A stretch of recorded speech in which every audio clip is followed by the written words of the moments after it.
There's Claire right down at the other end of the table. So hello again, good morning, good day, welcome. It's wonderful to have a full house for what promises to be a wonderful presentation and discussion. I'm Roger Mark D'Souza. I am the Director of Population, Environmental Change and Security here at the Woodrow Wilson Center. And I'm really excited about the topic that we have for discussion today, harmony in the forest, improving habitats for species and people in East Asia. And Michelle, Lisa, and I were just chatting, and the three of us were all excited on a number of fronts. First, we were talking about how this part of the world is very often missing from these discussions. So we felt that this was really a nice and unique opportunity to make sure that we had some thoughtful dialogue on this part of the world. We were also talking about the urgency of linking these issues, and that there's a real need within the communities in where we all work to see these issues come together in real and meaningful ways. And those communities are also communities of practice, where we have a sense of, we get a certain training and perspective and see issues in the world from those lenses. And that we thought today we'll have an opportunity to share different perspectives from those different lenses. So we felt that that was an exciting opportunity for us. Those of you who know us well at the Wilson Center know that we are the formal memorial to our 28th president, and as some of you know, the only president thus far to have achieved a PhD. And in testimony to him, we focus on bringing the worlds of policy, practice, and academia together to really promote a better understanding of how we can inform each other and collaborate and work together.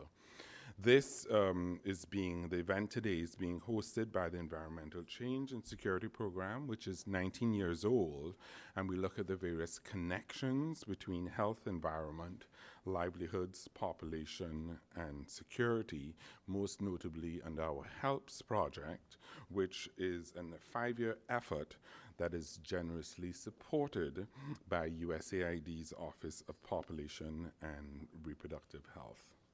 In talking about our session today, we thought that we would actually start with Lisa. And Lisa said to me, as you have all looked at her background in the bio sketch that we have, she says, well, I'm based in Seattle, but I'm really more in Papua New Guinea. She says, I've been going back and forth for 20 years, and that she really feels that to a certain degree that is very much has become home to her. Lisa is the director and founder of the Tree Kangaroo Conservation Program in Papua New Guinea, and she also serves as a senior conservation scientist at the zoo in Seattle, in Washington, and has been working with indigenous landowners, scientists, students, educators, government officials, and healthcare professionals from a number of countries, and really thinking about new ways to think about protecting wildlife and rainforest habitat, and also supporting local communities. So I'm going to give it over to Lisa. Thank you.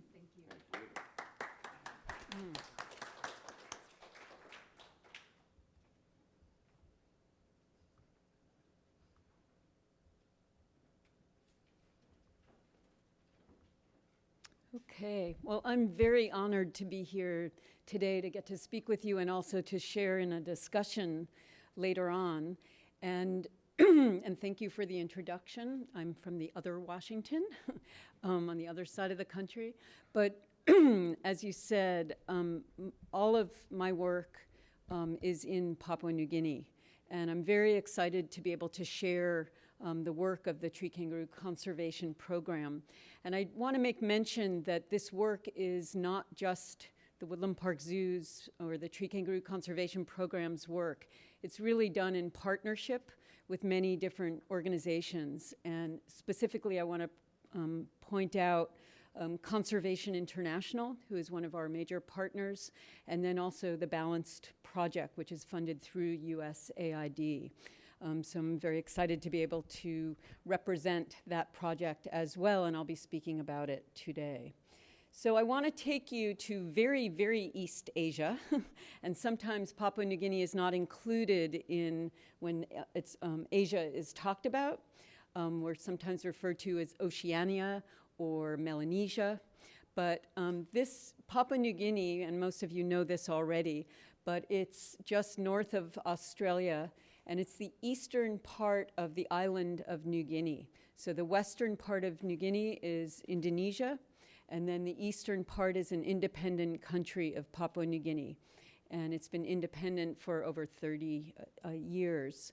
And we work specifically on the Huon Peninsula, and even more specifically in the area of YUS. And so I'm going to be referring to YUS a lot. It is actually a political boundary. It's a local level government, but it's also 3 watersheds. And so we look at it as also a landscape of the Yupno, Orawa, and Some rivers.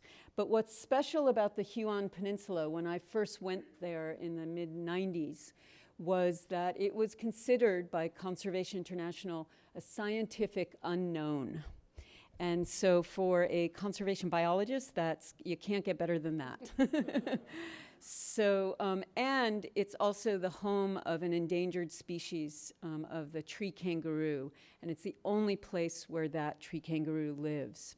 So that's where we're going to be focused. My program is a site-based program on the Huon Peninsula. Now, Papua New Guinea is known for its incredible biodiversity, including birds of paradise. That's probably the most well-known taxa for Papua New Guinea. And these are 3 birds of paradise species that are only found on the Huon Peninsula. They're endemic to the peninsula. But they're also home to the Matchies, or the Huon tree kangaroo. And this is a photo. The reason why I'm showing this photo is to remind people that they are tree kangaroos. They are actually marsupials. And this is a young joey coming out of its mother's pouch. And this is actually a photo from Woodland Park Zoo. We have a captive breeding program at the zoo, as well as many other zoos in North America. But this is where I started my research on reproductive biology and behavior of tree kangaroos. And then after finishing that work, went on to Papua New Guinea to look at the status and how to help this endangered species. And what I found is, when I first went to New Guinea in 1994, that tree kangaroos are also very important to the local people on the Huon Peninsula. These are the YUS people. And this is actually a group of students that are dressed up for a celebration. And you might notice that they are wearing tree kangaroo tails as headdresses. And so tree kangaroos are important to them both culturally, and then also it's their major source of protein. And so it's very important to them. However, the populations of tree kangaroos were going down quite rapidly. And so when we first started our program, and continuing to this day, we are doing a lot of biological and ecological research on this endangered species. This is Gabriel Porolak, who's our graduate student from Papua New Guinea, doing radio telemetry work. He's putting a radio collar on a female tree kangaroo here. But we've been trying to get a sense of their habitat use, their home range, their feeding ecology, to learn as much as we can about the species so that we can then help them in the wild. But our approach to this work is, yes, it's important that this is an endangered species and we want to protect it. But equally important are the 3 other sort of pillars of our work. Other one is habitat protection. So it's really thinking more broadly, not just one species, but the habitat that also houses many other wildlife species, both plants and animals. And then the communities that live in the same area in use. And so we look very much at the community needs and livelihoods. And then equally as important is the capacity building for the local communities. And so we put a lot of effort into empowering the local people to be able to manage their natural resources. One thing that's unique to Papua New Guinea, and one of the reasons why I love working in this country, is the land tenure system. And almost all of the land is owned by the local people, the indigenous people. And in YUS, 100% of the land is in the hands of the local landowners. And this makes a huge difference for doing conservation work, because it's their decision of how to manage their natural resources and how they do conservation work. So from the very beginning, we have been working hand in hand with the local communities on our conservation work. And so our main goal has been to create a protected area on the Huon Peninsula. And land is owned by clans. It's clan land ownership. And so the way we've approached it is each clan owns a portion of the land in this area. And from the very beginning, we talked about each clan setting aside a portion of their hunting land, so that we were not going in and telling them to stop hunting, but we were saying there's a need for creating a sustainable natural resource for them, for food and for cultural aspects. And so over 10 years, we worked with all the different clans, and this dark green area is a compilation of all the different areas that they set aside. And the middle area is actually a grassland. And so this is all rainforest along here, but it goes all the way down to the coast, including coral reef areas. And in fact, this became the first conservation area for this country under the Conservation Areas Act of 1978, when Papua New Guinea first became independent. And so this was a huge investment for the local community to decide to try to create the first conservation area. And then we worked with all levels of the government, up into the national government that had to gazette this conservation area. So it's been quite exciting, and it was in 2009 that this was declared the YUS Conservation Area. And this is just a quote from the president of the community-based organization. He's also one of our researchers for the tree kangaroo conservation program. And I think this really speaks to the fact that the local communities are thinking about their future, they're thinking about their children and their grandchildren, and how to create a sustainable landscape for themselves. And so for the long-term success of this conservation area and this community, and it's a community of about 15,000 people, of about 50 different villages. So what we need and what we're doing is we're creating structures, institutions, local institutions to help manage this conservation area. And some of these things I'm going to go into more deeply, and others I'm just going to mention.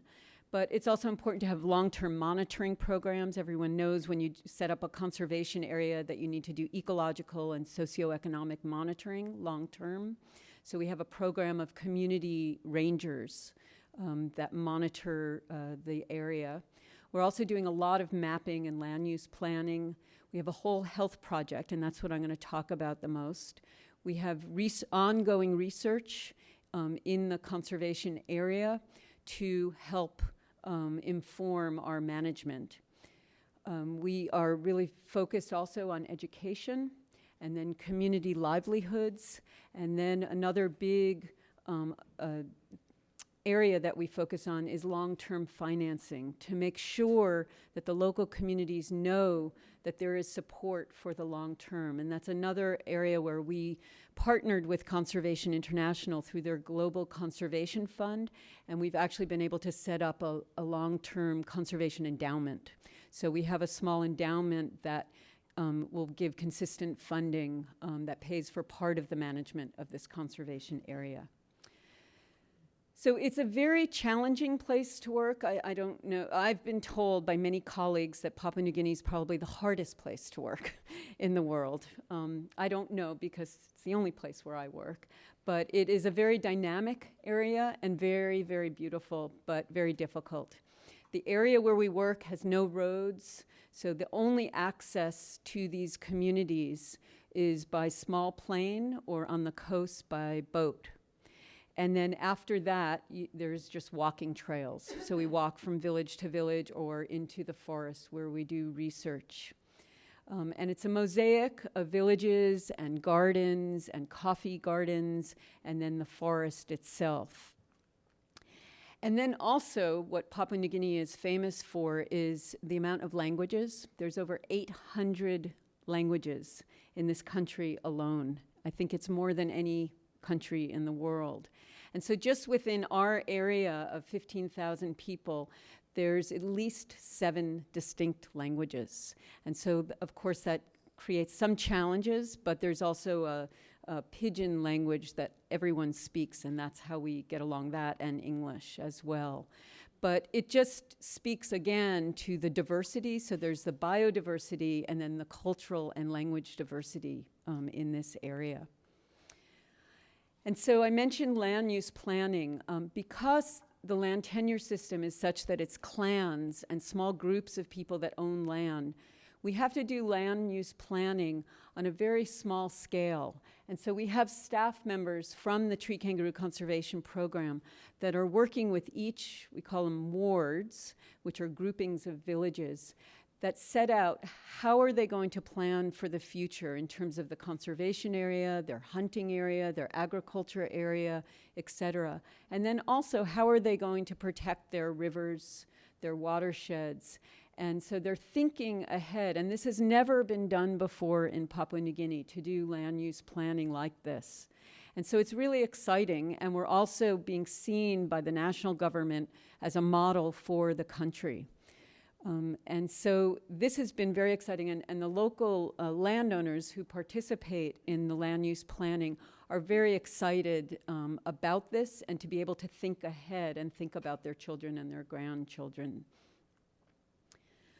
We also really have been focusing on linking development and livelihoods to this conservation area. We were very fortunate with Conservation International to get a grant from the German government through their International Climate Initiative, through the German Development Bank.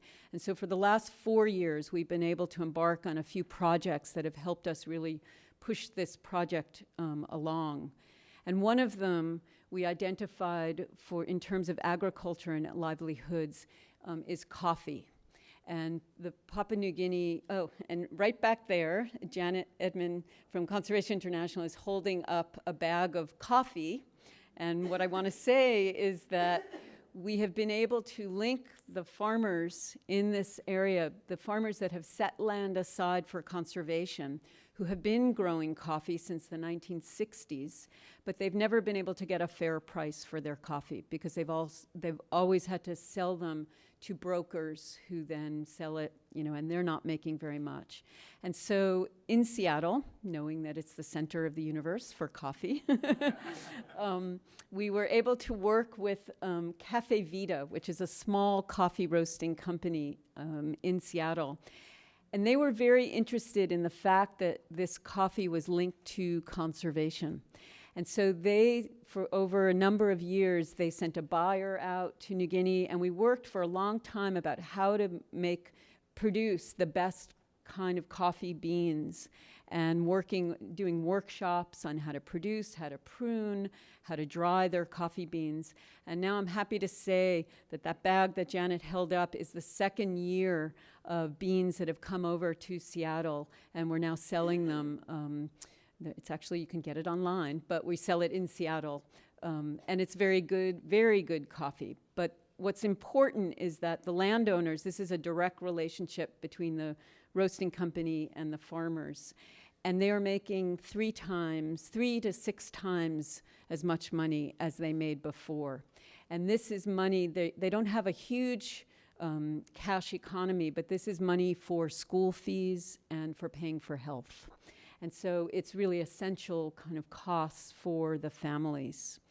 And so it is very exciting, and the farmers are definitely very excited about this project. We also, in the lowlands, they grow cocoa, so we're also in discussions with a chocolate company as well to do the same kind of project.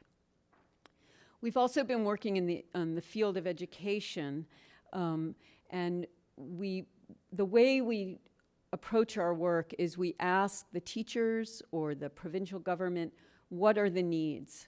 And one thing that we found out with these remote communities is that there were not enough teachers, and that teachers from the towns that would be positioned to go out there wouldn't stay very long because they didn't want to live in remote areas. And so we set up a scholarship program, and these are 3 of the 20 graduates so far of local use people that get a scholarship to go into town for 2 years, get their teaching credential, and then they go back and make an agreement to their own community that they'll teach for at least 6 years. And it's working really well, and I'm happy to say that many of the schools, when I first went into use that were shut down, that had no teachers, are open and have expanded. So that's been a very successful program, and that's continuing. But the main thing that I wanted to talk about today is our community health programs. Back in 2005, we realized that in addition to education, we really needed to focus on the issues of healthcare, because these are such remote communities and they are not getting the services that they're supposed to get from the provincial government. And so we went in with a couple of American doctors who volunteered to do this, and then we met with the provincial government and then the local healthcare workers in use. And we did a tour around to determine what were the priority needs for health, and how could we best link the use community with the provincial government so that they could get their needs met. And so, in many ways, I feel like I'm a conservation biologist. This is not my background in healthcare, but I felt like I could be a liaison between the communities that we had established a relationship with and the health department on the provincial level. And so some of the big issues were immunization program. There had been no children immunized for over 5 years in the time that I had been there. So we set up a vaccination program, getting solar refrigerators into some of the aid posts, and then working with the provincial government to train the healthcare workers to administer the vaccinations. And then child and maternal health, that was another major one. And that's where I ended up meeting first through Janet Edmond. I learned about the Balance Project, and Linda Bruce is here as well, representing the Balance Project through the University of Rhode Island. And what I learned was that project, the Balance Project, was all about linking population health and environment. And they were looking for some other sites to try out some of the practices. And we were fortunate enough to get a grant funded through US aid for trying some of this work in the use community. So I know all of you know this about population health and environment, but in some ways, as a conservation biologist, it was new for me. And it was new for me to really significantly link population, health, and environment. And I think one of the things that I'm hoping to get out of the discussion today is how we can do a better job of that, and how we can really inform other conservation programs worldwide to do this, because I think it's so vital to link population, health, and environment with local communities that are trying to do conservation work. And I know that it's talked about that a big focus is on high biodiversity areas. And Papua New Guinea is certainly one of the main areas in the world that has high biodiversity. And there are several others, of course. But that's a big thing of linking where are there endangered species, where is there high biodiversity, and then linking that with the community needs. So, and one of the things that really rang true for me in in getting a grant from the Balance Project was the focus on empowering the local community to become the population health and environment champions for their own communities. And so we talked a lot about how do we do this and how do we get the word out and the training out there. And so we started this project called Healthy Village, Healthy Forest, integrating healthy families and conservation in the YUS area. And I want to just point out, this is Dr. Joanne Castro, who is a doctor from the Philippines, from PATH Philippines, and she is the scientific and health director for the Balance Project. And she came out to Papua New Guinea several times to work with our team on training the provincial level health workers, as well as the midwives and the local community healthcare workers in use. This is one of the posters that came out of these workshops to educate the local communities on looking after your families, carefully planning your families, and why it is important to link conservation with health. And it's been very fascinating for all of us to have these discussions in the communities, because you can talk about you need healthy water. You need enough wildlife in the forest to be able to hunt to feed your family. All of these links that sometimes doesn't get talked about in conservation projects. And so it's been really great to have this opportunity to really focus on that interconnection. And so we've done many trainings over the last couple of years, and these are 2 local healthcare workers that are giving certificates and gifts to some of the midwives and the healthcare workers that have gone through one of the PHE trainings. And we were also able to train some of the youth so that they can then interact with other youth in the communities. And I would encourage you later on to talk to Linda maybe more about the Balance Project and where they've done it in other places as well. But this has been very, very successful. I mean, we've just finished this 2-year project. I was just back in New Guinea in April, so last month, and was able to talk to Mr. Hessing, who's one of the lead healthcare workers. And he was able to share with me that having the knowledge about family planning, taking care of your family, really figuring out how to have the healthiest families and how to live in your environment in a sustainable way, that he feels like the community is getting that education now that they didn't get before, and it's very exciting. And so I really think about, as a conservation biologist, the linking of sustainability of wildlife and endangered species, habitat, but also of the local people. And I'll stop there. Thank you.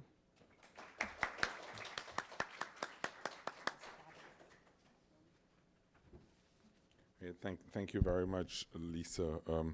One of the things that I really liked about what you had to say is you kept coming back as a conservation biologist, and you kept expressing for us this sort of new perspective and world that had opened up for you. And, again, thank you for taking us to very East Asia and to this area that was once a scientific unknown, and giving us a sense of the conditions there and how hard it is to work there. I liked that you had pulled together the work around species conservation, habitat protection, community benefits, capacity building. You talked about that in terms of coffee and livelihoods, the education programming, the community health needs. Very pleased, of course, to see child and maternal health as part of that package that's so important for the community, the Healthy Village, Healthy Forest program. But was also very happy to hear you talk a little bit about systems and putting systems in place, not just for decision making and involving governments at various levels, but also working within the local context. I was very intrigued by your mention of the endowment. And I certainly would like to hear more about that, because I think that's exciting and new and promising, and we'd like to learn a little bit more about that. I liked a few phrases you used: coffee linked to conservation. thought that was a nice phrase. Conservation, as a conservation biologist, this is not my background, but I realized I had a role to play. You know, sort of just recognizing that there's a certain opportunity, but also obligation, and for taking that up. And once again, as a conservation biologist, PHE was new for me, and I had to think about how to significantly link population and bring this in to the equation of what I was doing. So thank you very much. That was a wonderful presentation. So we're going to now move to your neighbor, Michelle, who is going to tell us a little bit about the work that she has been doing as Managing Director of Health in Harmony. And as you know, Health in Harmony specifically looks at addressing the direct link between species loss, environmental destruction, and questions around human health in one of Indonesia's national parks, and really thinking about how they make it possible for families in and around the park to access high-quality health care through conservation-oriented, non-cash means. So Michelle's going to tell us a little bit more about her work and her perspective. Michelle?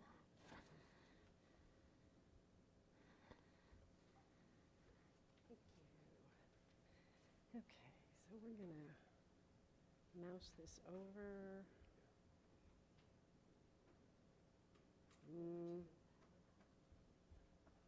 That one? If you go right here.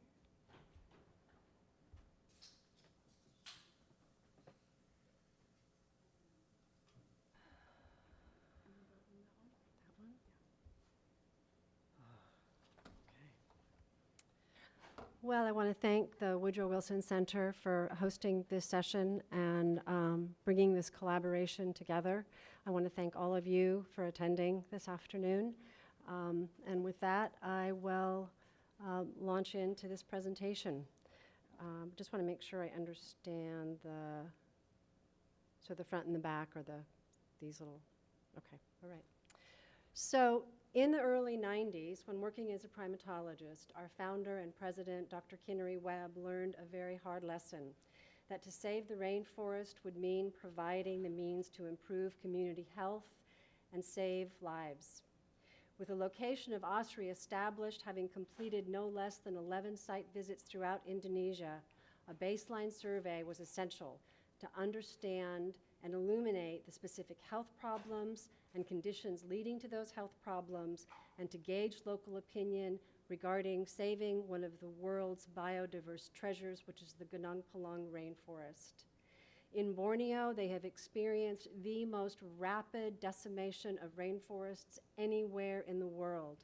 When Kinnery began this work in the 1990s, it was said that an orangutan could cross Borneo in the canopy of the rainforest, and you will see shortly how that is tragically not so anymore. Today I'm here to talk to you about our 5-year survey and the results of that survey that today shape OSRI's programs in conservation and healthcare, and fundamentally evolve from discussions with the community, which we call radical listening. Everything starts with radical listening to the community about what they need and want and desire, and how they will shape those outcomes. So where in the world are we? What's really lovely is that not only where Lisa is working is close to us, but we are close to them. And I noticed on one of her slides that I think down in here, right? Okay, so here we are. This is Borneo. This is the Indonesian area of Borneo.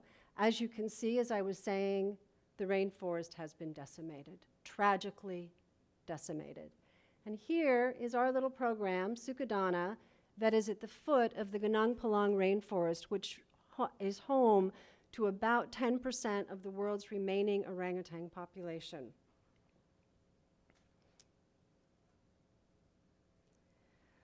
The Health and Harmony model and its expression at OSRI was founded on the principle that poverty, lack of access to information and knowledge, and unmet healthcare needs lead to environmental destruction.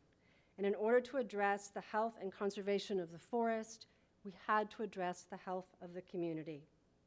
In addition to its healthcare program, OSRI provides its 30 partner villages with on-site farm training, organic farm training, and other sustainable livelihood programs, along with conservation education and voluntary reforestation activities. The model is fully expressed at OSRI, which is our program partner, OSRI standing for Alam Sahat Lestari, meaning health and everlasting nature. The model works on 4 different levels: by improving access to the quality of health care, educating about health and conservation linkages, providing alternative livelihoods to illegal logging and helping alleviate extreme poverty, and finally through conservation and preserving of the Gunung Palung rainforest, as I said, home to 10% of the world's remaining orangutan population. At OSRI, volunteer doctors from throughout the United States are teaching patient-centric sustainable medical care, while conservation volunteers work side by side with Indonesians on organic farm training methods and reforestation. Today, we can say with faith that the lives of the people and the health of the forest are both improving, as evidenced by our survey results. Before I get too far into those survey results, I would like to paint a picture of this magical place for you. I just came back from having been there for 3 weeks, and not unlike where Lisa's travels take her, it is one of the hardest places in the world to work, and yet it works its magic on you over and over again. I was privileged to take 12 women of Dining for Women with us who had never experienced this part of the world, and we came away with 12 inspired and humbled ambassadors after having experienced what this place is and how all its programs are networked together. So what we have in West Kalimantan is a demographic that favors children, but the age distribution has not changed radically between 2007 and 2012. What we have seen is a 41% increase in the number of individuals who have finished grade school and a 37% increase in the number of individuals with an education beyond grade school in just the last 5 years. And today, OSRI is leading a conservation education program with over 100 children already enrolled in an after-school program and an OSRI summer program that will begin its 2nd year in about 30 days. That's correct. Yes, I'm sorry. In Borneo, not unlike what Lisa was describing, there's an Indonesian area, there's a Malaysia area as well. So sorry about that, if that was a misunderstanding. Little has changed in the last 5 years in terms of religion and ethnicity. Islam remains the predominant religion, followed by Catholicism, with Dayaks, the group indigenous to Borneo, still practicing their own animistic practices. Household size has declined slightly, and farming remains the primary source of income for 67% of the individuals. What's interesting is that food, followed by cigarettes and healthcare, represent the 3 largest expenditures of a family's budget. That farming has increased as an occupation is also confirmed by land use patterns verified by the survey. There has been a nearly 40% increase in paddy or wet rice farming, a 31% increase in orchards, and an 8% decrease in dry rice farming, which has been responsible for the unsustainable slash-and-burn agricultural practices in Borneo. Here's a picture of our founder and her colleague, Hotlin. Kinnery often wears kabayas when she makes her presentation, and I will admit to being a bit nervous and overwhelmed with the opportunity and the honor to present these survey results, and so I wore one hoping to pull in our amazing founder's energy. She is truly a remarkable woman. 2 years ago, she was stung by a box jellyfish. Its venom is 100 times more toxic than a cobra bite. And she would say, if she was here today, that at that moment she had an epiphany, that it was time for her to step back from both OSRI and Health and Harmony to see how both programs could grow without the shadow of a founder. She remains joined at the hip to us and continues to be the center of our universe in many, many ways. But I have to say that her decision as a founder to let both of these organizations and its leaders stand on their own has been a decision of incredible courage, and one that I have doubled and tripled my respect for her around. and appreciate how close she does remain to all of us. So we're going to jump into the survey a little bit more at this point. So in 2007 and 2012, we had trained nurses, and all of the households were randomly selected by lists that were provided by the village leaders. This is a map of the villages that were surveyed. The first baseline survey in 2007, 1,300 households were surveyed, representing about 6,300 people. In the repeat survey in February of 2012, 1,400, nearly 1,500 households were surveyed, again representing about 6,300 individuals in a watershed of a population of about 60,000. To date, we have seen 34,000 patients at our clinic, and though crowded and far beyond capacity, it is indeed having an impact. OSRI patients are significantly more likely to have completely immunized children. They are less likely to have fevers, TB-like coughs, and are more likely to use a restroom. They are also less likely to defecate in the river and less likely to smoke. OSRI patients, in fact, are no richer or poorer than non-patients, but they are less likely to be worried about accessing or affording health care. How does this happen? Let's look at a typical day at OSRI Clinic. Nearly all of those 34,000 patients would have arrived in the early hours between Monday and Thursday during the week and taken one of 25 numbers. Clinic opens at 9 a.m. following morning meeting at 8 a.m., which is attended by every member of the OSRI staff that is on site. That means whether you're a cleaning person or a doctor or a driver or the Goats for Widows coordinator, you are at morning meeting, and I have seen more problems solved in 1 hour there than I've seen in some of the meetings we've all convened. Today, the clinic is treating as many as 60 patients a day, where only a few months ago the intake was between 35 and 40. Fridays are reserved for trainings and special classes, such as vision and midwife training. After being checked in, a presentation is provided by one of our staff members that makes the linkage between conservation and healthcare, and then each patient needing treatment is seen by a team consisting of the Indonesian physician, a nurse, and an international volunteer doctor who assists in the diagnosis and treatment plans. This collaborative approach focuses on patient-centric, sustainable medical care in an exceedingly busy clinic. Our vision is to build a community healthcare center, surgery center, and training center, which we hope to break ground for this August. So what have we achieved? Child mortality has significantly declined. Though traditional birth assistants are still the primary attendant at birth, more babies are being delivered by midwives, and of the 60 midwives in the region, OSRI has trained 58 in 2 different trainings, and we will complete another training this November. Births per mother are down. Birth control use is more prevalent. Overall, immunization rates are dramatically improving, with as many as 25% of the children now receiving at least some portion of the immunizations that they need. Water, hygiene, and dental health are also all critical pieces of this health puzzle that our survey looked at. Disease symptoms across the board are down. Disease symptoms, many of which are markers for TB, malaria, and other respiratory health issues that plague many places in the developing world, and World Health Congress after World Health Congress has identified these issues as some of the top priorities in the world that we have to address, and I'm here to tell you at OSRI, we are succeeding. Unfortunately, fewer than 30% of those surveyed have actually seen a dentist, although we do have dental services on site. But with programs such as exchanging bamboo stakes for toothbrushes in support of reforestation efforts, we expect to see a change in that number over the next 2 to 5 years.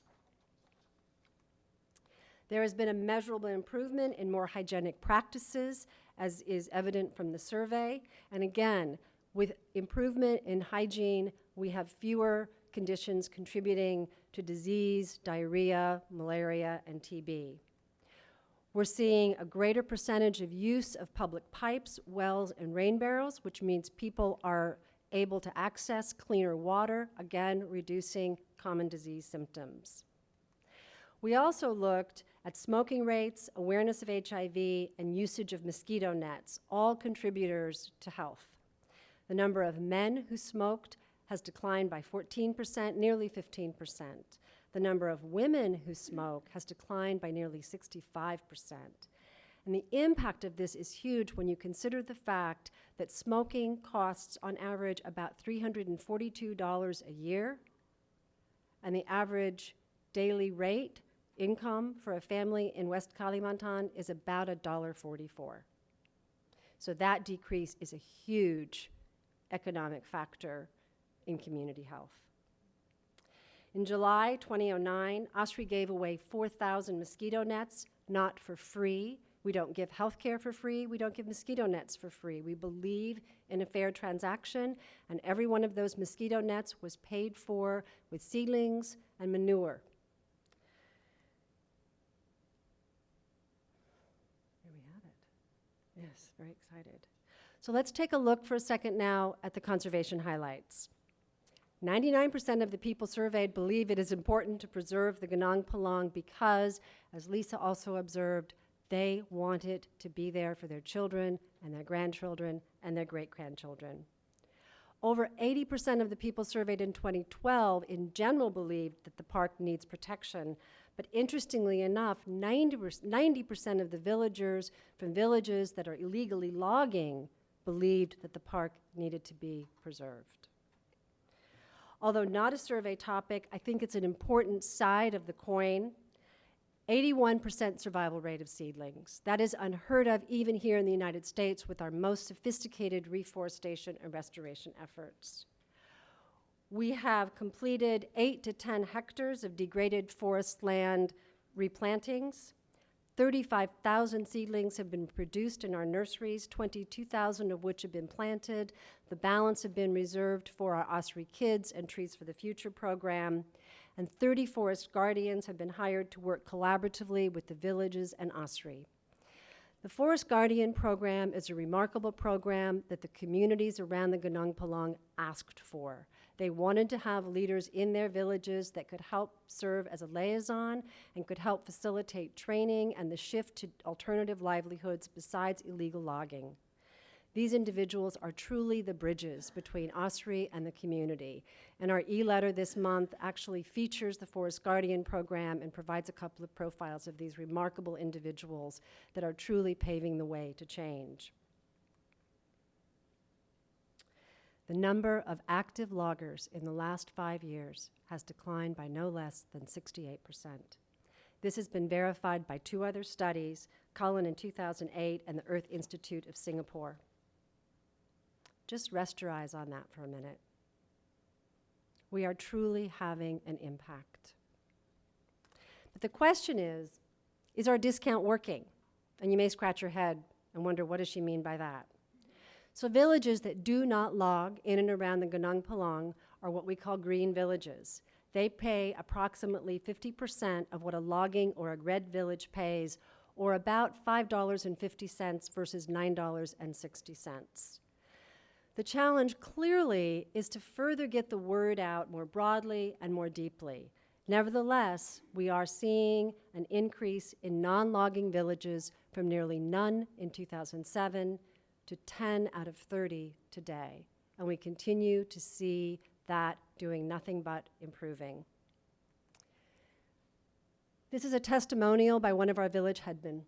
5 years ago, he says, when I helped design this program, there were more than 100 people in my village doing illegal logging. Now there are less than 10. One effect I have seen of OSRI is that loggers can become farmers without startup money because now they can make fertilizer from the waste around them. All along the road that 5 years ago was just grassland, there are now organic vegetable farms and rubber trees. Indeed, when we began this program, the farmers of West Kalimantan were using chemicals that were just exceeding their annual budgets. And we have learned and taught over 350 individuals how to make compost from manure and other materials easily available on site. Let's look at the economics of the survey for a moment. Household assets measured by motorbikes, phones, and televisions have all increased. Animal ownership of cows and goats has also increased, probably directly as a result of our animal husbandry program. We have provided cows to the farmers to supplement the manure production, and we also have initiated a Goats for Widows program, and the manure from the goats is used to pay for services in the healthcare clinic, as well as sold to other farmers throughout the community so that they too can have a rich compost and fantastic vegetable gardens. The worry about affordable care I touched on a moment ago.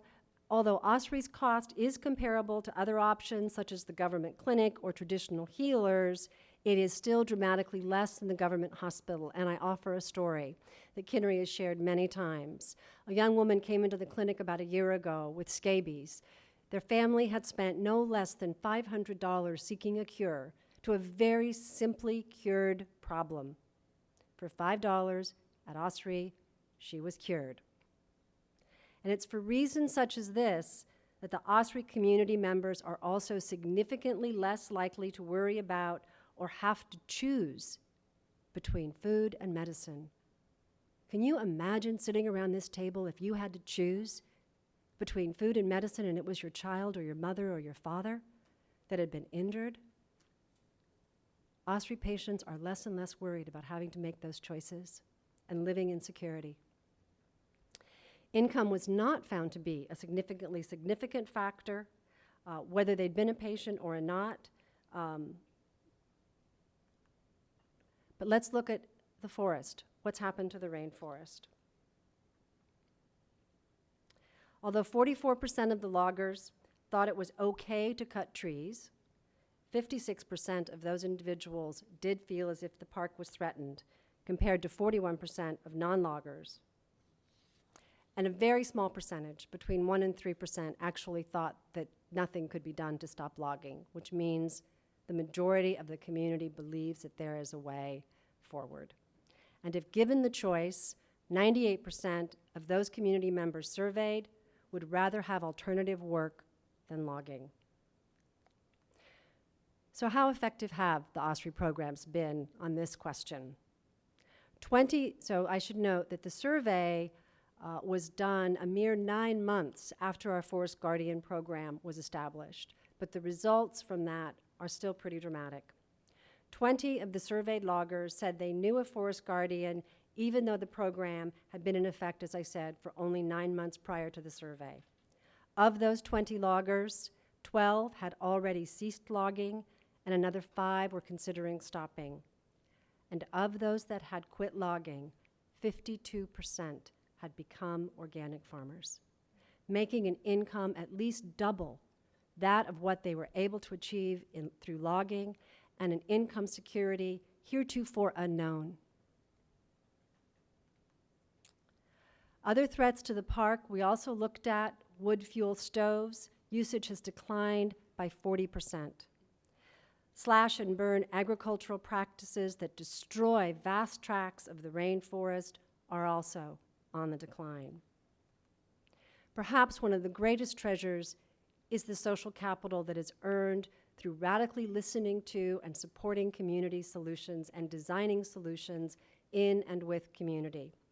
Respondents felt overwhelmingly positive about OSRI's work for improving health and conservation.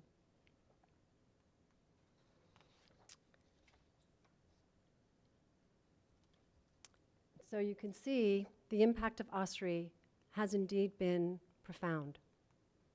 The model is working. It is improving the quality of health care. OSRI has trained hundreds of doctors and nurses and 60 midwives. The community opinion of OSRI is exceedingly high. The barriers to health care have been decreased. There is clear evidence that we're able to prevent disease. People know more now today about healthy practices. Mosquito net usage has increased. Diarrhea, TB-like coughs, and weight loss has decreased. We've improved the knowledge about healthy ways to make a living. We've helped increase household assets and income. Loggers are switching to other work as a result of our alternative livelihood training program in organic farming and animal husbandry. Indeed, it seems to be working in this little corner of the world that is indeed one of the hardest places to travel to. There is a magic that we wish to share with the entire world, and our vision is to replicate this model not far from where Lisa is based and studying tree kangaroos. We just completed a 10-day site visit to Raja Ampat with a remarkable team, a member of my staff, her husband, 2 Fulbright fellows, and 2 individuals who are leaders at our ossuary clinic in West Kalimantan, and the punchline was, how fast can you get here? Thank you.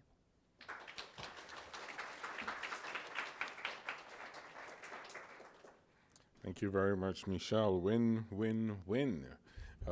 Very interesting to hear sort of all of these successes and improvements. And I really like the start of this radical listening approach and how that seems to have radiated across various components of the work that you had been doing in the last few years.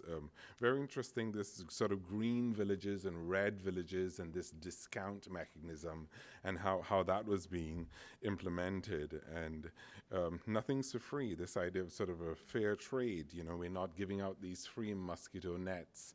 There is sort of a mutual exchange there.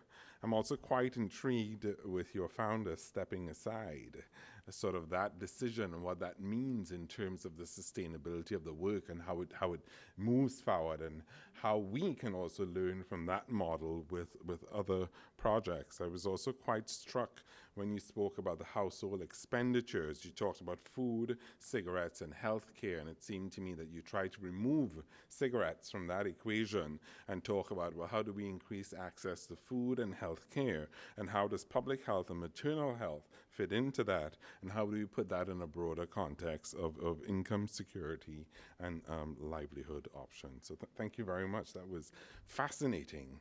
I also want to scratch below the surface a little bit to hear about what did not work when, and how you sort of addressed those issues. So I hope that would come out a little bit in our discussion. So let's open up the floor for discussion. And because we are recording this, I would say my colleagues are ready with microphones. Please identify yourself and give your affiliation. So questions, comments, thoughts, reactions, please.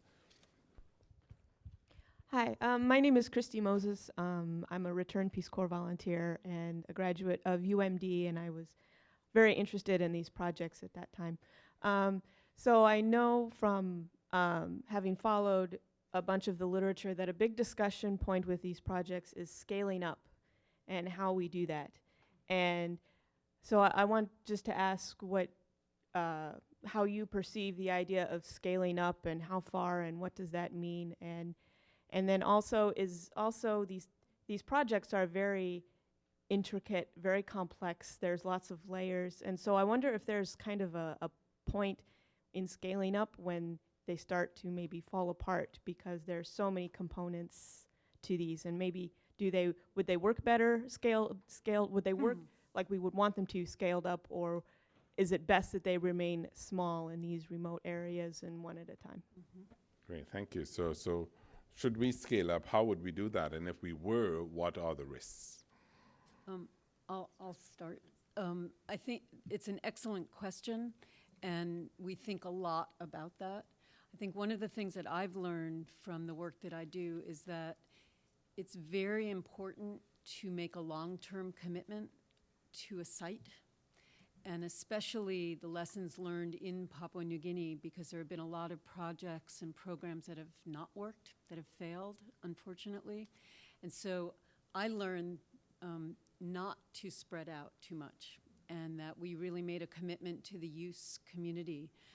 But in so doing, to work very closely with the provincial government, district, provincial government, and national government, so that we can keep sharing what we're doing at one site, and with the idea being that if we can model it and get it right over a long term in one place, then we can share and scale up. And so that's actually, we're in the midst of that, because from the grant that we got from the German Development Bank, some of the funding was for dissemination nationally. And so we held workshops over the last couple of years with other NGOs and with different government representatives of how we can share the lessons learned and how we can scale up. And so one example is that now the national government has been in contact with us with the land use planning, because this is new for conservation projects in New Guinea, to do it in other provinces. And so some of our staff may end up being, do the training of the trainers in other areas. The same thing with just creating a conservation area.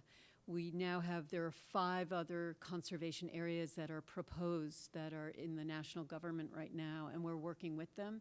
So I believe that it's important to be committed to one place, and you can't do it all, but you can work with other partners and groups to scale up. It's the same thing with the Balance Project.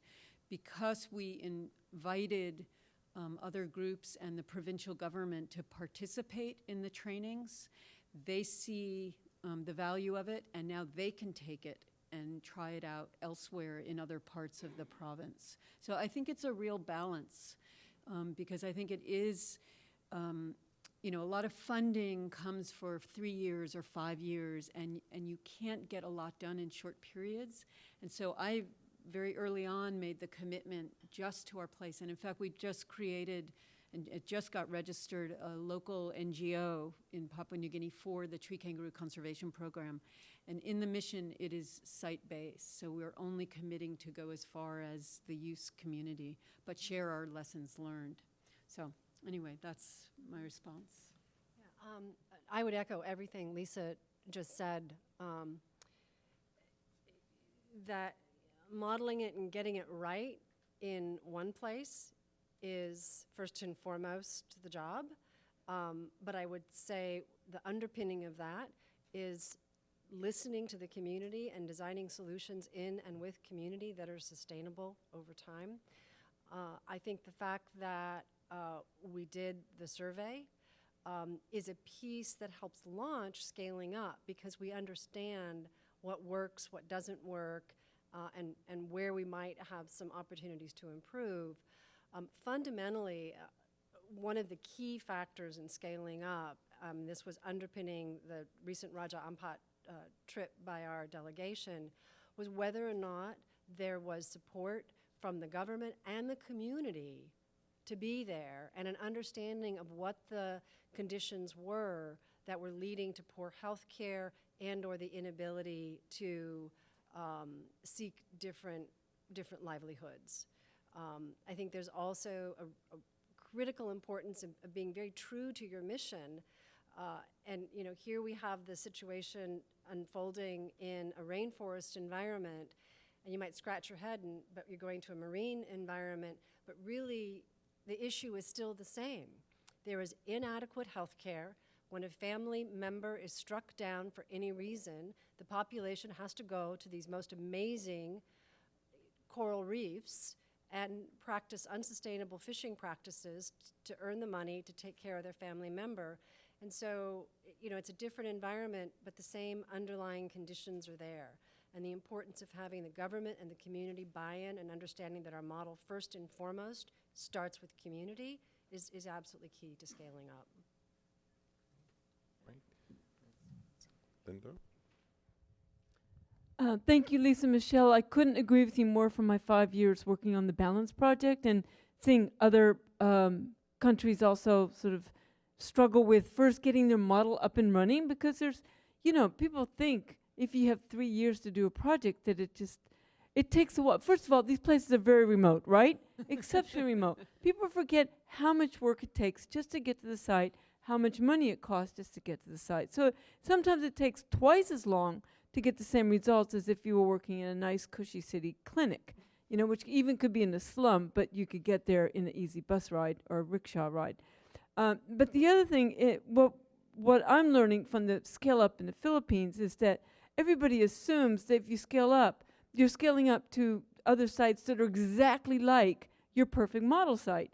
And that's not true either, because each site, even though it's the same country, same characteristics, have different idiosyncrasies. Some governments are very pro, other infrastructures are different.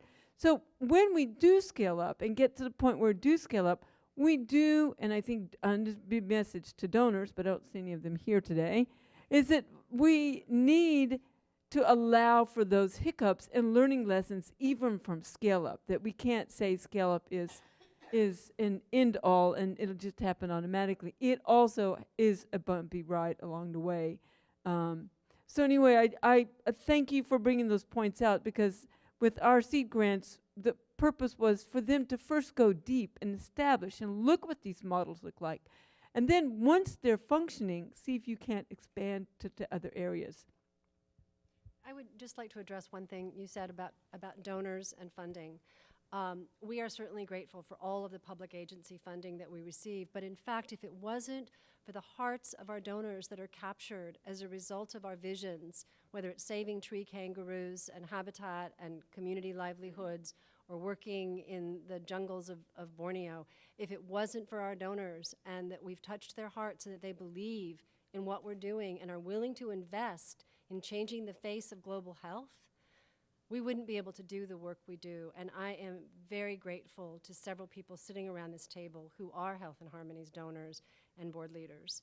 Because government agency funding is absolutely the creme de la creme, but the real heart of it is our donors.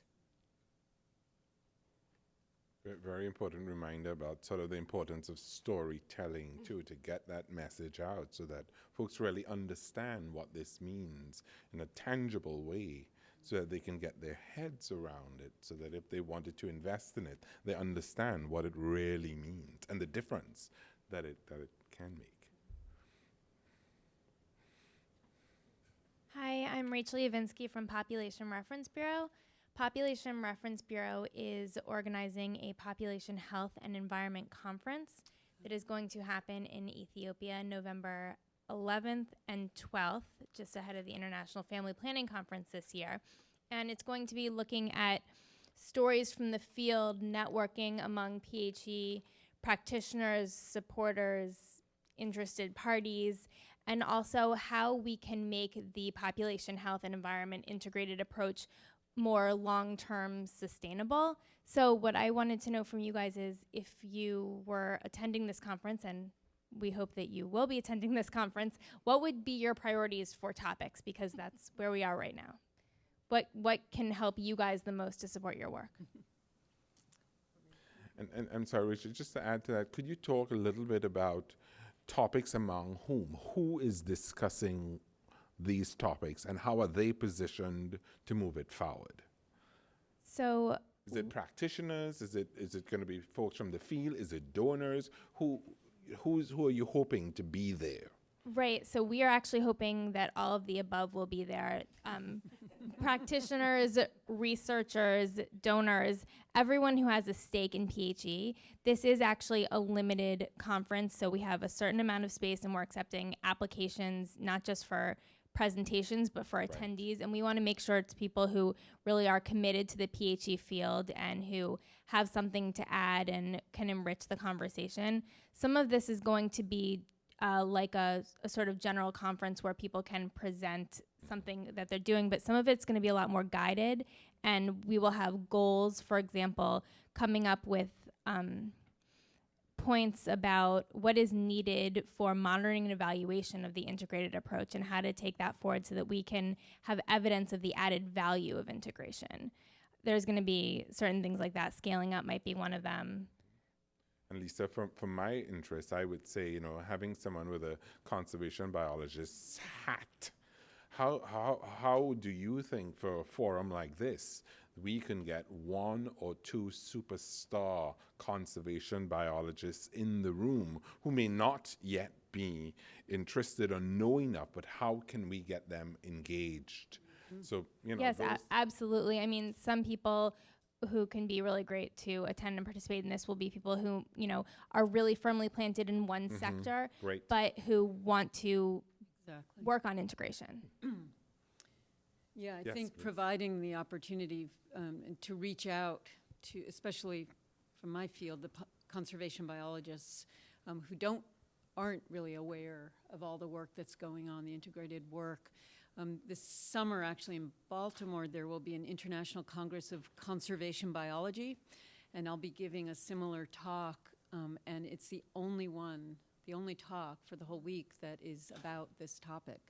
So I think there's a lot of work that needs to be done to get the word out. So I can talk with you afterwards about that conference and maybe having some people go to that to get the word out. But that's my goal as a conservation biologist. You were mentioning, I feel the sense of responsibility.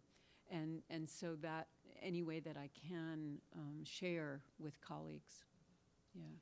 And I would just add to that, I think you really summed it up in a phrase you used, evidence of added value of integration.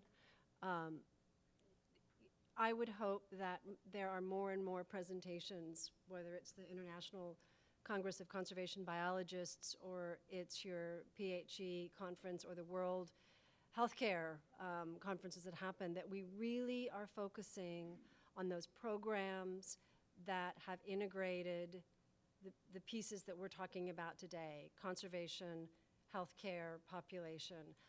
For many, it's kind of a mystery how it happens, but I think for those of us that are doing this work, it is absolutely urgent and imperative that we have the podium to help bring people into the network. In terms of attending your conference, I would also say that for a nonprofit such as Health and Harmony, we don't have the budget to be able to fly people to Ethiopia. That's the beauty of the virtual world. But Oh, fantastic. I can think of a couple of people at Austria that would be fabulous speakers for you. And I would say we're hoping it's more than attending, it's active participation in the conference. Evidence of added Yes. value of integration. So Lisa, one area that you mentioned in passing in your presentation that I would really love to hear more about is this idea of an endowment. And, we in this community very often talk about long-term sustainability of these kinds of projects. We very often talk about micro-enterprise initiatives. We talked about revolving loans, and there's a lot of discussion about various models. Could you tell us a little bit more about what you have been doing with regard to this idea of an endowment, how that is working, and where do you see that going? Sure. Yeah, I'm happy to talk about it because I think it is something it's not new, but it's fairly sort of modest in the sense of how far it's gone. Conservation International was able to get a major grant from the Moore Foundation for the Global Conservation Fund, and the whole idea was that there would be funding for a portfolio of projects. It's ended up being 38 projects around the world, to both create a protected area, do everything to create a management of the protected area, and then create sustainable funding for this protected area so that it doesn't fall into the trap of creating a protected area or a conservation project and then it failing. And so we were lucky enough about 10 years ago to talk with a Global Conservation Fund and get one of the grants for creating the protected area, and then it gets you into the track of creating an endowment. And so basically, Global Conservation Fund allocated a certain amount. In our case, it was $1 million. And then my institution, the Woodland Park Zoo, had to commit to raising the matching $1 million, and which they did. And then we raised a $2 million, which is, a modest endowment, but it's still, what it means is that, and it's starting this year. We've capitalized it, we've completed it, and now we will be able to use about $75,000 a year towards the local support. All of the money goes back to Papua New Guinea for local staffing to manage the conservation area and support all the projects around that. And so the idea being that if you can create some type, it doesn't have to be full funding, but some level of secure funding in perpetuity that gives the local community a sense of relief and a sense that you're not going to abandon them. And it gives a sense of support for the staff to leverage that endowment to raise other funds. And so that's why we're using the coffee project. That's a way that they can raise their own money. We are still doing grant writing and getting support, and I want to second what you say about the importance of donors and our partners. But it allows us to know that we have a certain level of funding. And it's really made a huge difference when the local YUS members, when they talk to me and they know that they have that, and that they know that their local YUS rangers are going to be funded every year. Psychologically, it makes a huge difference. So I very much believe in it. I know it's not an easy thing to create, and I think that Conservation International through Global Conservation Fund has a good model for it. Yeah. Yes. Linda? Hello, thank you again. I forgot to introduce who I was. I'm Linda Bruce, Director of the Balance Project, though Lisa referred to me several times. Michelle, just a quick, 2 quick questions. How long has this effort been going on in Indonesia? I think it's been a couple of years. And also, who are your donors? So OSRI was founded in 2005. Yeah, and Health and Harmony virtually simultaneously. The baseline survey, the first one was done in 2007, and then the follow-up was completed in 2012. Our funders consist of one U.S. government agency right now, a number of foundations, and a very large and loyal pool of donors who are also engaged with us on developing the Community Health, Surgical, and Training Center, which will break ground in August. Also sort of relates back to an earlier question about scaling up. What we know to be true is that if we are going to replicate this model, we are going to have to train individuals in how it is practiced, and that will be one of the key functions of this training center.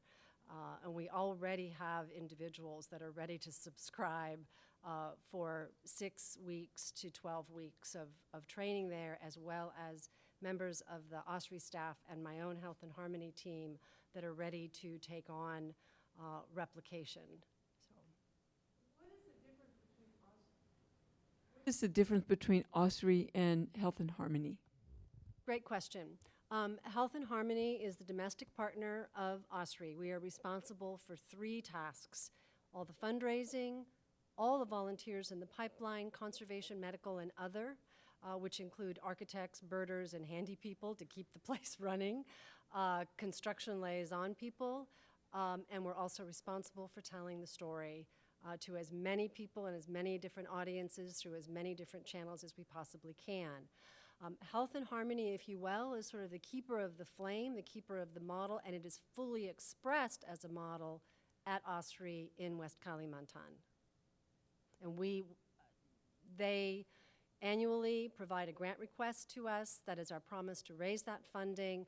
We raise that funding over the course of the year, and then just as a granting agency would, we grant that funding in a series of wire transfers, and at the end of each year, there's a very, very thorough grant report submitted to us. So, Michelle, I was also curious, when you talked about the health component, you talked a lot about community health, public health, a little on maternal health. How strong is the reproductive health component of the work that you have been doing? Has that come out as a real community need and desire? Are you engaged in any talking to the community about access to family planning services? So does that come up at all? It certainly does. Operating in the country that we operate in, which is predominantly Muslim, it is a topic that has to be addressed with the utmost care and diplomacy. The way that we do that is, again, by working in community, designing solutions in and with community, and the request was for the training of midwives, who not only are more and more attending births, but they are the liaisons in the community helping families to better understand family planning as they want to. It is not a platform that we press. That's not our agenda. It's really important to us that these questions arise organically and are embraced within the context of community and the midwifery training that goes on. Great. Yes, very delicate. So I also wonder, we heard a lot about the successes of both of you.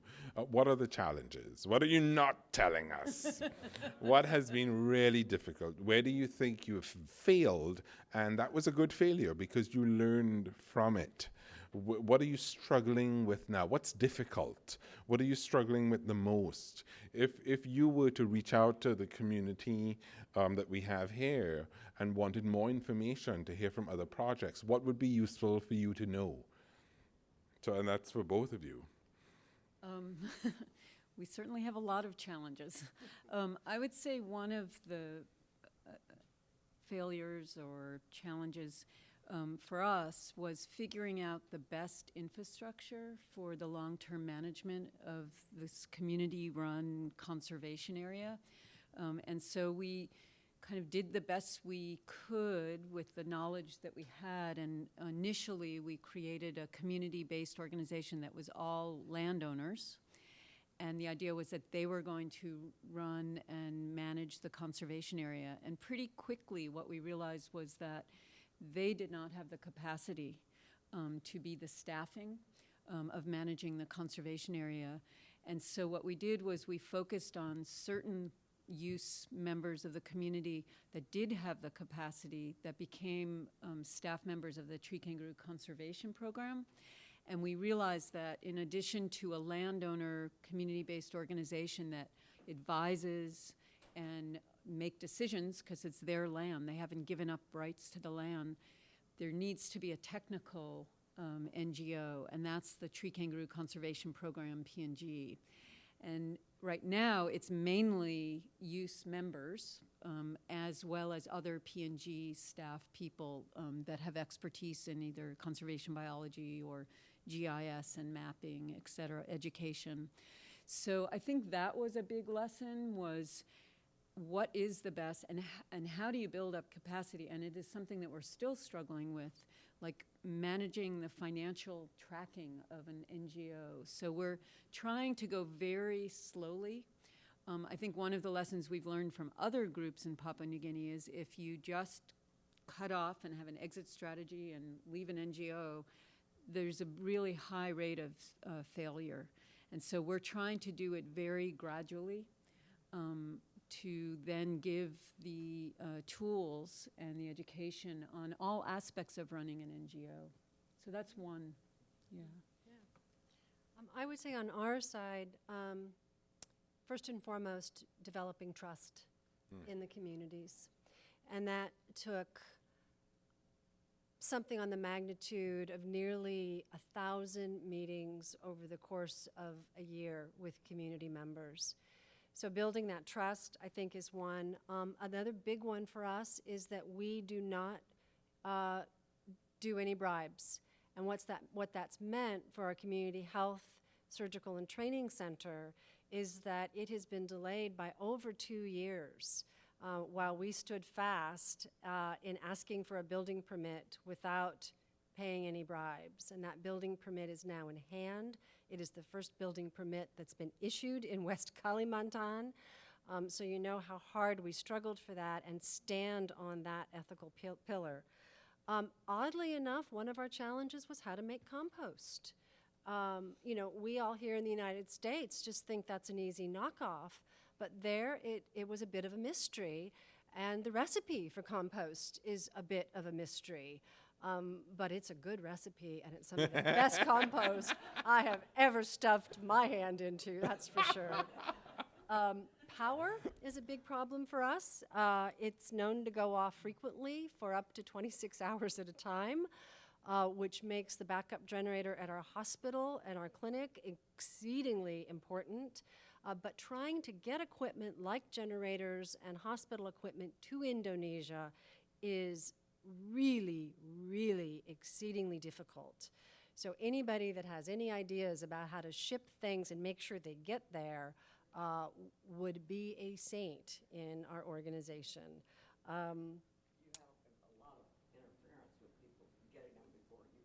Yes, and I see Kat, who is our incoming board chair, with her hand up and probably has an additional thought on what some of our challenges have been. Yes, thank you. And if I could just introduce yourself. Hi everyone. It's been a wonderful talk. I'm Katarina Solos. Corporate finance lawyer is my day job. Health and harmony is my passion.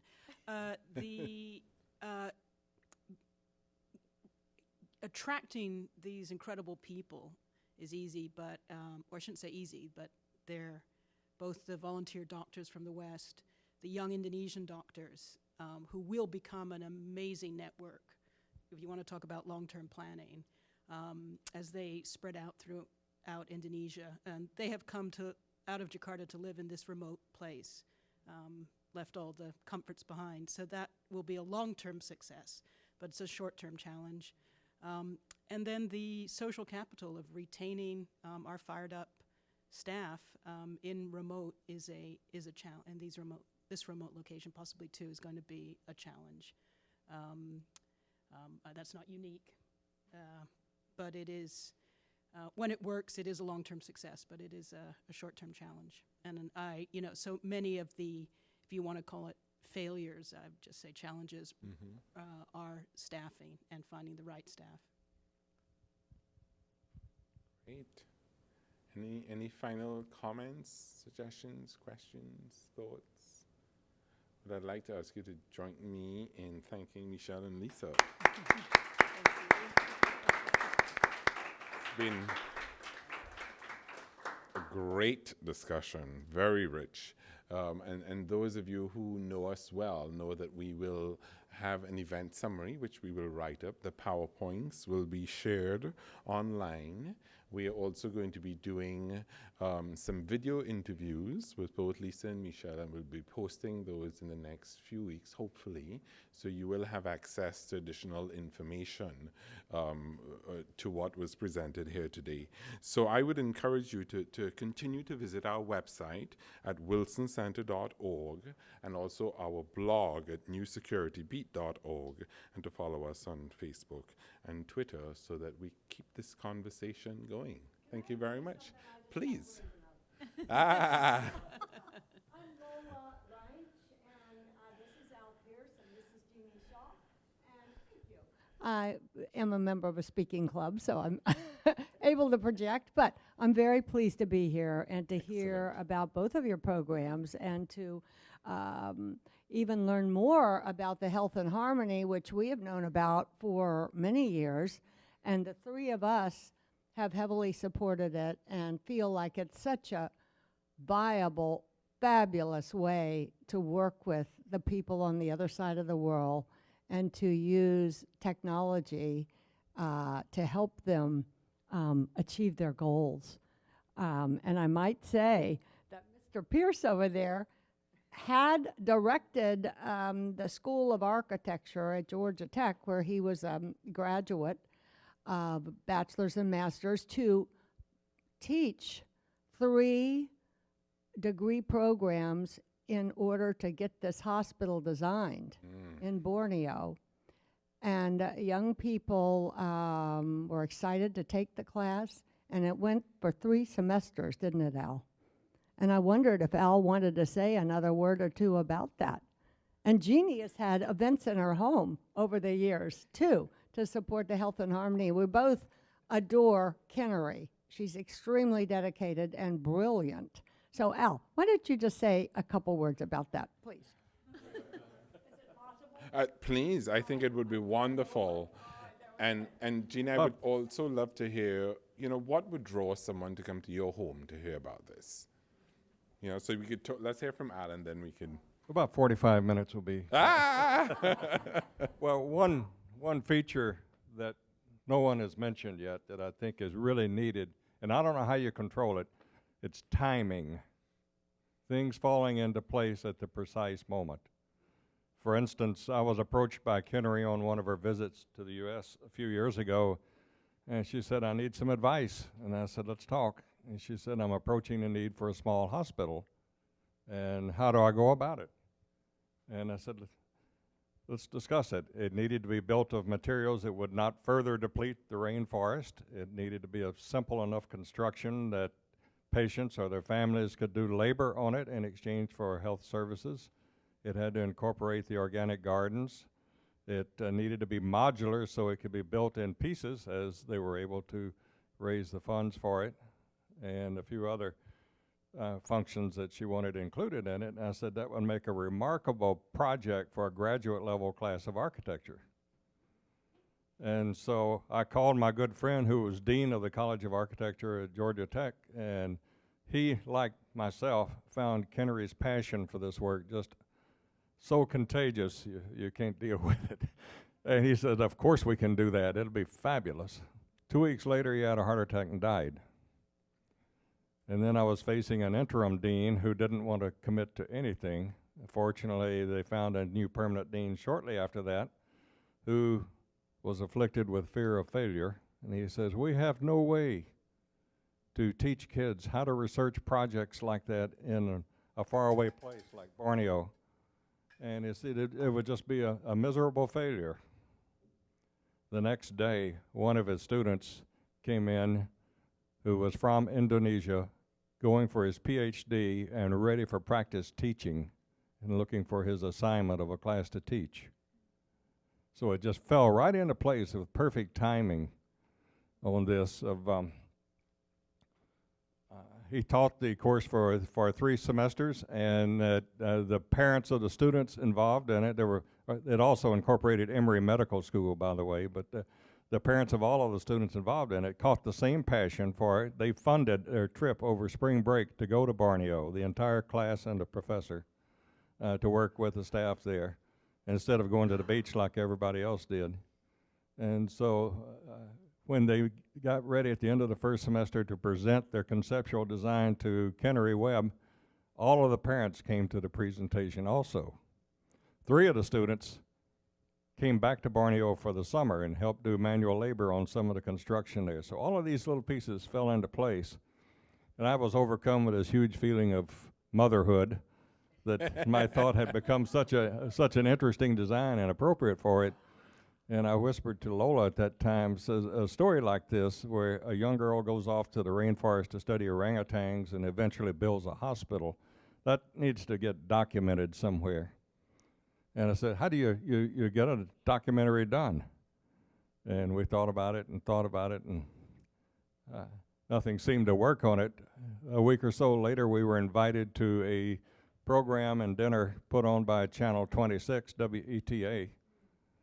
And as they went through their presentations for what would happen over the next year, then we had dinner, and we were seated at a table with 6 people. I didn't know who they were, other than one was a development person for the TV station. I said, if somebody has an idea for a documentary, how do you get it done? And somebody else said, well, what's your idea? So I spent about 15 or 20 minutes going through elaborate detail of the story. And when I finished, they all said, who wants to give him the card first? It turned out they all work for the same company, but the elder statesman for it gave me his card. He says, I'm Les Crystal, I'm president of McNeil Lair NewsHour, and I'd like to do the story. And they did. I gave them all the connection information, and they went to Borneo with a crew, and 8 months later, they presented their documentary on my birthday over television, and it's still available on Health and Harmony website or on the PBS website as well. But you just have to fall into place sometimes with these things perfectly. The third incident that I was related to, pardon my 45 minutes here, but on one of the other trips back to the U.S., we were starting to think about the construction of the hospital. I said, if you've got time, let me arrange a meeting with the CEO of Virginia Hospital Center in Arlington and get some ideas on how you might get donations of equipment for this hospital. And so he set up a meeting with some of his suppliers, and we went to it, presented the whole story of Health and Harmony. And the next question that came back to us was, you know Walter Reed Hospital is closing, how many beds do you need? So I think it was 35 beds that were committed to go to you. So Be sure to collect those. Just have to figure out a way to get them shipped. Right. So, but anyway, I think timing is also a key ingredient, and I don't know how you control it, but you got to fall into it. And if you're working on the right project, I think it probably will fall into it. So, Thank you. That was a great birthday present you got. And sort of just a wonderful story. I think a really compelling story, and we very often don't get to hear. Those are the stories that we don't get to hear. Those of us who are working in this community and working with practitioners. So I would say thank you for coming today. Thank you for your support of this kind of work. Thank you for being a champion, and thank you. I think I would say, and Michelle, I'm sure you'd agree. Thank you for being a partner and really helping things like this happen. So very inspirational and a wonderful way to end our discussion today. So thank you. Please stay around. Michelle and Lisa are here for a while, and I know they would be happy to chat with you further. Thanks so much.